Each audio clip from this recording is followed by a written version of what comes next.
Hola, nosotros somos alumnas de la licenciatura en biomedicina y hoy hablaremos sobre el tema de seguridad y normatización. Comenzamos. Las normas de seguridad son sistemas de control que tienen como objetivo generar patrones de comportamiento basados en las medidas a tomar para prevenir y controlar los riesgos inherentes en un proceso determinado. En el sentido estricto, norma de seguridad es un concepto de obligado cumplimiento que se establece, se divulga y se impone para determinar el comportamiento que se debe seguir o al que se le debe ajustar las operaciones y la forma de actuación del funcionario con el fin de evitar o minimizar los peligros de accidentes. La seguridad del paciente es un objetivo de las ciencias de la salud que enfatiza en el registro, análisis y prevención de los fallos de atención prestada por los servicios sanitarios. Según la Organización Internacional de Normalización, define normas como acuerdos documentados que contienen especificaciones técnicas y otros criterios precisos para su uso consecuente como reglas, directrices o definiciones, con el objetivo de asegurar que los materiales, productos, procesos y servicios sean apropiados a su fin. Las normas oficiales mexicanas son regulaciones técnicas de observancia obligatoria expedidas por las dependencias competentes, que tienen como finalidad establecer las características que deben reunir los procesos o servicios cuando estos pueden constituir un riesgo para la seguridad de las personas o dañar la salud humana, así como aquellas relativas a terminología y las que se refieren a su cumplimiento y aplicación.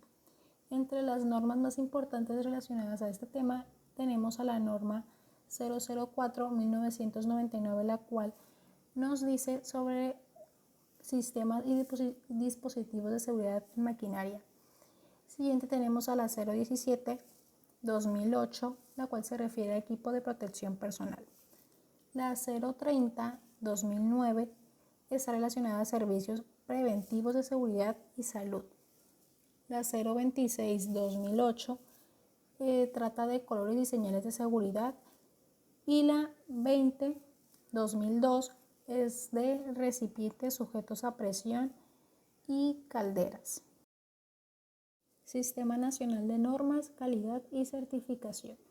Su creación por el decreto número 1474-94 tiene por objetivo ofrecer las herramientas y crear los organismos que conforman la infraestructura de la calidad.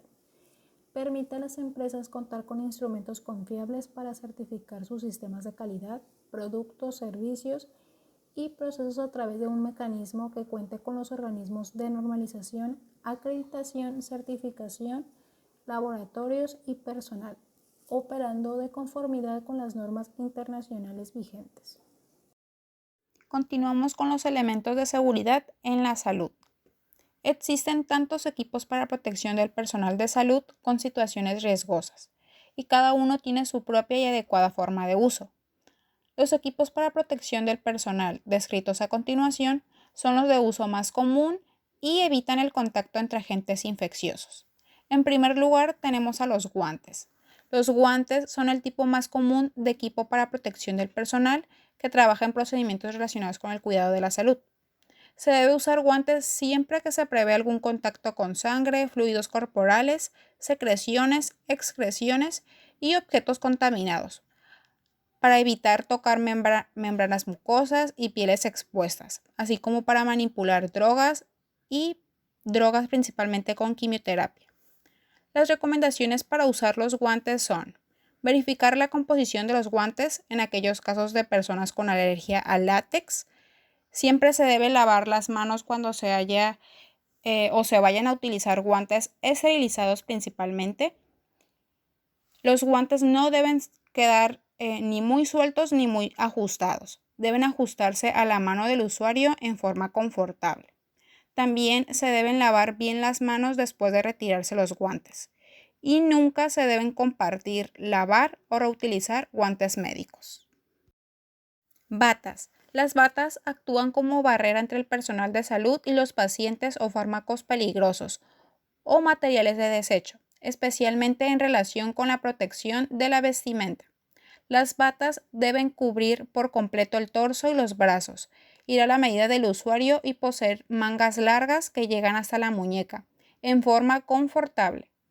En el caso de las batas para manipulación de los fármacos, los puños de las mangas deben llevarse bien cerrados y te daré algunas recomendaciones. Retirarse con rapidez la bata o delantal cuando estén sucios. Si se manipuló sangre, algún fluido corporal o químico, traspasa la bata o delantal, además de quitárselo. También retírese cualquier vestimenta contaminada que se haya traspasado y la inmediatamente la piel. Otro elemento clave son las mascarillas y protectores respiratorios. Esos elementos protegen la boca y la nariz durante los procedimientos médicos o de laboratorio. Previenen la transmisión de infecciones por contacto con salpicaduras de fluidos corporales o aspiración de micropartículas suspendidas en el aire. Por lo tanto, deben ser resistentes a la filtración de fluidos. Las máscaras o cubrebocas y protectores respiratorios se deben usar si se sospecha que algún paciente tiene alguna enfermedad cuyo medio de transmisión sea aéreo o se va a estar expuesto a gases o vapores peligrosos. La decisión de usar uno u otro depende del riesgo involucrado. Por ejemplo, los protectores respiratorios N95 se deben usar si el paciente tiene tuberculosis infecciosa o actualmente COVID-19. Las recomendaciones al usar las máscaras, cubrebocas o algunos respiradores son: asegurarse de que el respirador se ajuste perfectamente al contorno de la nariz y de la boca. También tenga en cuenta que los cubrebocas pueden perder sus propiedades protectoras y deben ser reemplazadas cuando estén húmedos por saliva o secreciones respiratorias. Nunca comparta, lava o reutiliza mascarillas o respiradores. Ahora continuamos con la seguridad al exterior. En primer lugar tenemos al extintor, pero ¿sabías qué es y qué función desempeña? Bueno, te explico. Un extintor es un aparato de seguridad contra incendios que se utiliza para sofocar las llamas y apagar los fuegos que ya están declarados. Todos los modelos de extintores funcionan del mismo modo. Los envases tienen en su interior un producto a presión que puede ser polvo químico, espuma, agua, etc. Pero, ¿sabías que existen cuatro grandes grupos o categorías de extintores? Bueno, se clasifican en A, B, C y D. Cada uno de esos diferentes tipos de extintores están pensados para un tipo de incendio según el tipo de combustible que haya originado el fuego. Los extintores de tipo A están pensados para la extinción de fuegos provocados por materiales secos, por ejemplo el papel, el cartón y sobre todo la madera. El extintor de tipo B se utiliza para aquellos dirigidos a la extinción de fuegos de tipo graso, entre los que se encuentran los combustibles líquidos como el aceite, el alcohol o la gasolina. Los extintores de tipo C, este tipo de extintor son aptos para fuegos provocados por sustancias gaseosas como es el butano, el propano o gases naturales. Y por último, los extintores de tipo D, esos son para extinguir los fuegos originados por los metales, también por combustibles o equipos eléctricos. Son los llamados fuegos de origen metálico o fuegos eléctricos. Suelen utilizarse sobre todo en entornos industriales o profesionales. Otras señales importantes son sin duda las señales informativas. La señal de salvamento o de socorro indican salidas de emergencia, lugar de primeros auxilios y dispositivos de salvamento. Otras de las señales importantes son las señales de advertencia. Estas tienen su finalidad de indicar a los usuarios proximidades y naturalezas de peligro, así como difícil de ser percibidos a tiempo. Los tejidos del cuerpo humano permiten la conducción de la electricidad entre dos puntos del cuerpo que entran en contacto con un campo eléctrico, presentando una resistencia eléctrica que varía de acuerdo a diversos factores. Esto implica que se producirán corrientes eléctricas entre los dos puntos de contacto. El paso de la corriente a través del cuerpo puede causar daños si su magnitud es lo suficientemente grande o de larga duración. para estimular el sistema nervioso o una gran masa muscular. Se identifican dos tipos de descargas eléctricas. El primero sería el macroshock. Este ocurre cuando una corriente fluye por una zona amplia de la piel, pasando por el corazón, al pasar de una parte del cuerpo a otra. El segundo sería el microshock. Este va a ocurrir cuando la corriente fluye por una pequeña zona de la piel y existen electrodos o catéteres conectados directamente al corazón, permitiendo la circulación de corriente por el miocardio. Un accidente eléctrico con un equipo médico puede llegar a dañar tejidos u órganos y causarle la muerte al paciente. El órgano de mayor cuidado en seguridad eléctrica es el corazón, debido a que es el más susceptible a sufrir daños graves o mortales. La norma IEC 60601-1 describe los requerimientos de seguridad para equipos electromédicos con el fin de asegurar la protección del paciente, del operador y del entorno. A continuación, se realiza una descripción de los parámetros involucrados en un protocolo de seguridad eléctrica de acuerdo a lo definido en la norma anteriormente mencionada. La tensión de red es el voltaje nominal medido sobre la red de alimentación del equipo electromédico. La resistencia a tierra vendría siendo la impedancia entre las partes conductoras expuestas y, en general, conectadas a un punto equipotencial del dispositivo que está bajo prueba y la tierra de la protección del equipo electromédico. El punto equipotencial de un equipo médico consiste en la conexión de todos los conductores del equipo a un punto común por medio de hilos que tienen muy baja resistencia. Este punto está a su vez conectado a la tierra física. En los equipos médicos está especificado con un símbolo de tierra. Esta medida asegura que todos los objetos conductores cercanos al paciente tengan el mismo potencial, evitando que fluya corriente, ya que no existe una diferencia de potencial entre ellos. Las corrientes de fuga son aquellas corrientes no funcionales que normalmente circulan a tierra en cualquier clase de equipos e instalaciones eléctricas. Las corrientes de fuga definidas por la norma que se mencionó anteriormente son las siguientes. Corriente de fuga a tierra, que es la corriente que circula desde la parte de red de alimentación a lo largo o a través del mismo aislamiento del conductor de protección de tierra. El otro es corriente de fuga del envolvente. Esa es la corriente que circula desde la parte de la envolvente a tierra o a otra parte del envolvente, excluyendo las partes que son aplicables al paciente a través de una conexión conductora externa diferente al conductor de protección de tierra. La corriente de fuga de paciente es una corriente que circula desde las partes aplicables a tierra a través del paciente. Y la corriente auxiliar de paciente es aquella que circula en el paciente en utilización normal entre elementos de la parte aplicable y no destinada a producir efecto fisiológico.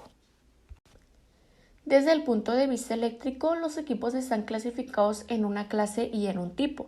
La clase va a depender del aislamiento eléctrico y el tipo es dependiente del grado de la seguridad que estos tengan.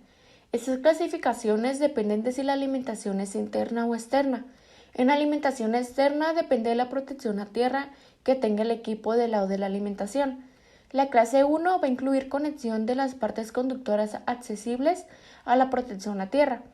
Y la clase 2 va a incluir aislamiento doble, por lo cual esta no va a utilizar protección a tierra. En ambos casos se cuenta con un terminal funcional de tierra del lado del paciente. De acuerdo al tipo de las partes aplicables al paciente que tenga el equipo, se tienen 3 tipos de equipos, para los cuales la norma va a definir en cada caso los valores máximos que son permitidos para las corrientes de fuga y corrientes auxiliares del paciente. Los equipos de tipo B no tienden a tener partes aplicables al paciente y presentan un buen grado de protección contra corrientes de fuga y buena fiabilidad de la conexión a tierra. Si en dado caso existen partes aplicables al paciente, estas deben de ser forzosamente flotantes. A estas se les asigna el tipo F y deben de ser con un mayor grado de aislamiento, partiendo de aquí, 2 tipos adicionales. El tipo BF, que serían los equipos con mayor protección que los tipo B, y los tipos CF, que cuentan aún con un mayor grado de protección que los tipos BF. Estos están destinados para aplicación cardíaca directa. En esta clasificación, las normas definen los límites máximos permitidos para las corrientes, así como los ensayos a realizar para su verificación, de una manera en que se eviten posibles fibrilaciones. El analizador de seguridad eléctrica Fluke SA601 permite la verificación de fugas de equipos con múltiples partes aplicadas y contiene una resistencia interna que simula la impedancia más baja que el cuerpo humano pueda presentar en condiciones críticas.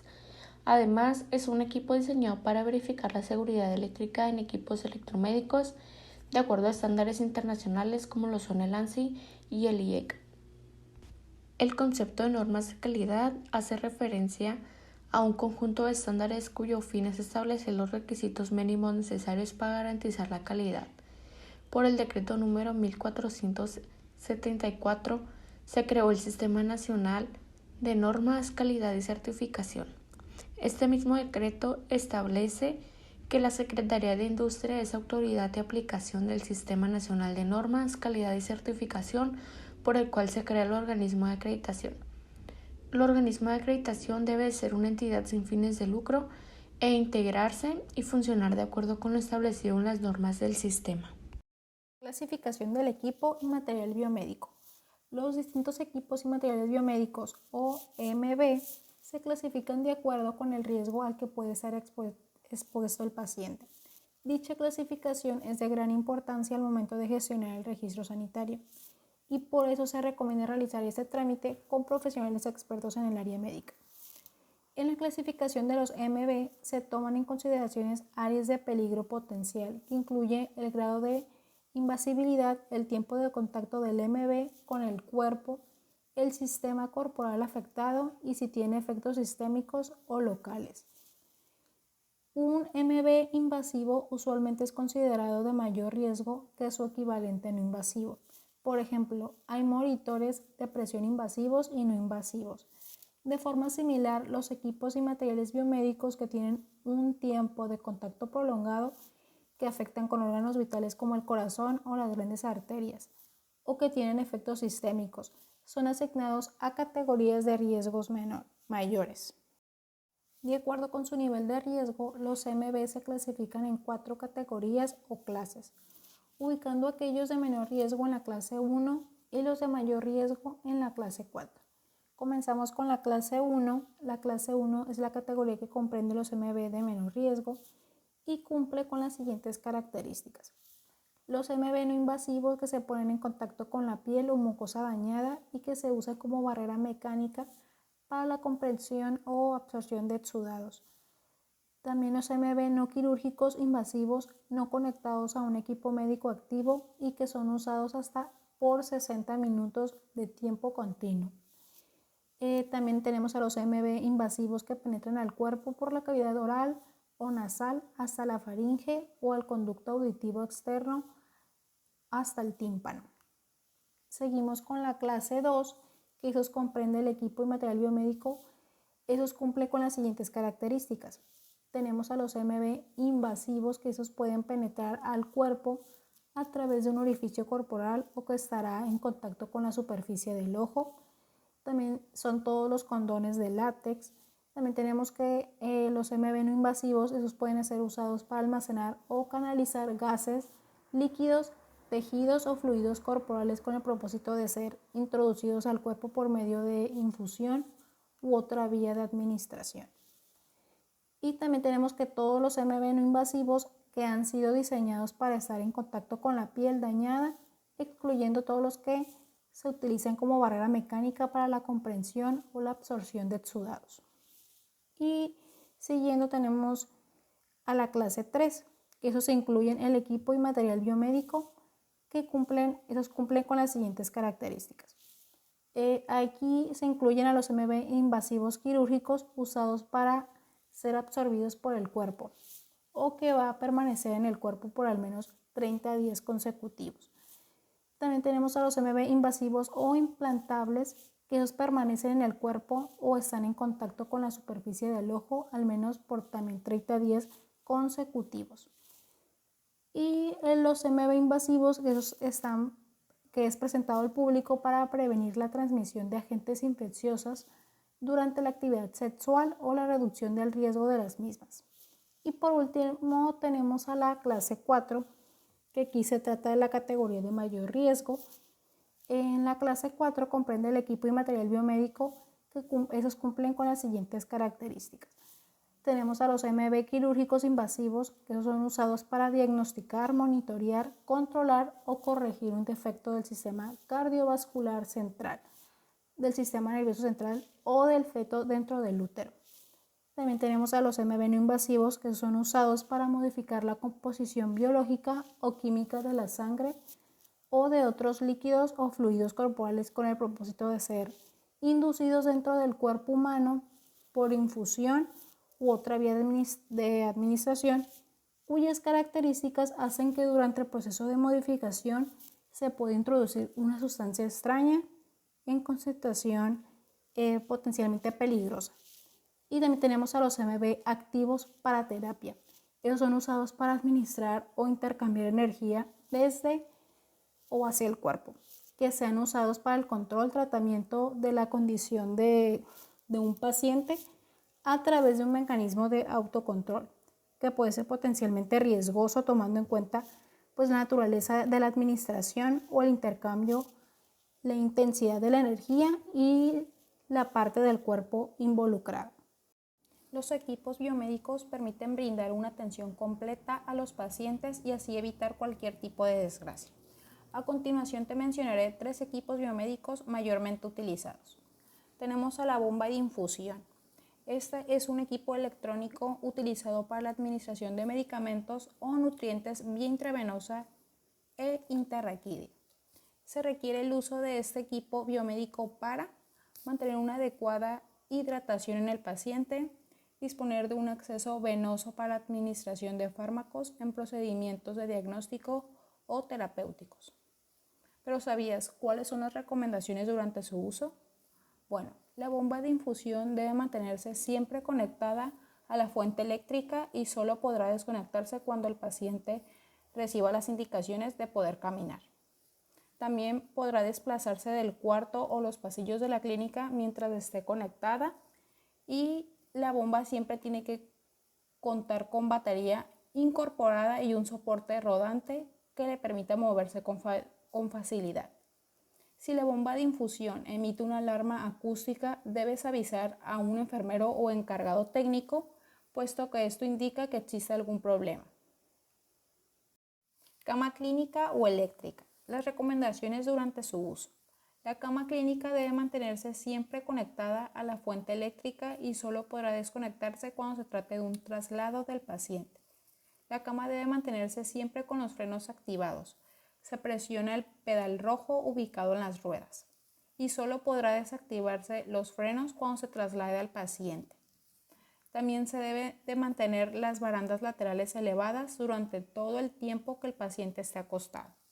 El uso del control remoto del mando de las camas debe ser realizado por un adulto y en coordinación permanente con el personal de enfermería. Se evita que los niños manipulen el panel de control. Si la cama no responde al control de mando o evidencia de algún ruido extraño, se debe de avisar al personal de enfermería. Si tu condición física no permite levantarte de la cama, se debe de pedir ayuda al personal de enfermería.